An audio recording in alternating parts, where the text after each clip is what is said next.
गंगा दशहरा के दिन को मां गंगा के पृथ्वी पर आगमन का दिन माना जाता है।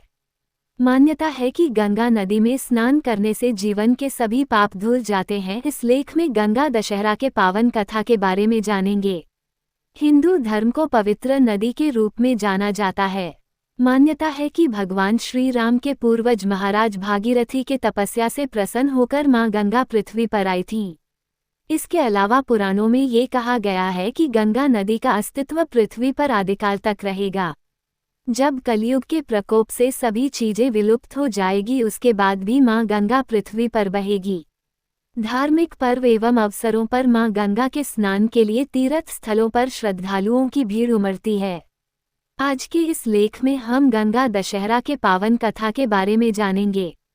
अयोध्या के महाराज राजा दशरथ और श्री राम को आप सभी जानते होंगे। उनके ही पूर्वज राजा भागीरथी को अपने पूर्वजों के तर्पण के लिए गंगाजल की आवश्यकता पड़ी थी। तब उनके पास गंगाजल नहीं था, क्योंकि उस समय गंगा जी केवल स्वर्ग में ही बहा करती थीं। ये जानकर राजा भागीरथी बहुत दुखी हुए और मां गंगा को पृथ्वी पर बुलाने के लिए तपस्या करने के लिए चले गए। उन्होंने सालों तक कठोर तपस्या की, लेकिन उन्हें कोई सफलता नहीं मिली, जिसके बाद राजा भागीरथी दुखी होकर कैलाश पर्वत चले गए और वहां उन्होंने फिर से कठोर तपस्या की, जिसे देखकर मां गंगा राजा से प्रसन्न हुई और उन्हें आशीर्वाद देते हुए कहा कि आपकी क्या इच्छा है जिसे मैं पूरा कर सकती हूँ। मां गंगा को अपने सामने देखकर राजा बहुत खुश हुए और उन्हें धरती पर आने के लिए आग्रह किया। राजा भागीरथी ने किया कठोर तप। भागीरथी के आग्रह सुनकर मां गंगा राजा के साथ धरती पर आने के लिए राजी हो गई। लेकिन इसमें भी राजा के सामने एक समस्या खड़ी हुई। मां गंगा आखिर क्यों? महाभारत में गंगा ने मार दिया था अपने 7 बेटों को। का प्रवाह बहुत तेज था, अगर वह धरती पर बहती तो आधी पृथ्वी उनके वेग से बह जाती। राजा की इस समस्या का समाधान और कोई नहीं बल्कि महादेव बस कर सकते थे। ऐसे में राजा भागीरथी भगवान शिव की तपस्या करनी प्रारंभ की। भागीरथी कभी निर्जल तपस्या करते थे तो कभी पैर के अंगूठे पर। राजा की कठोर तपस्या से भगवान शिव बहुत प्रसन्न हुए और राजा के सामने प्रकट हुए और राजा से आशीर्वाद मांगने के लिए कहा।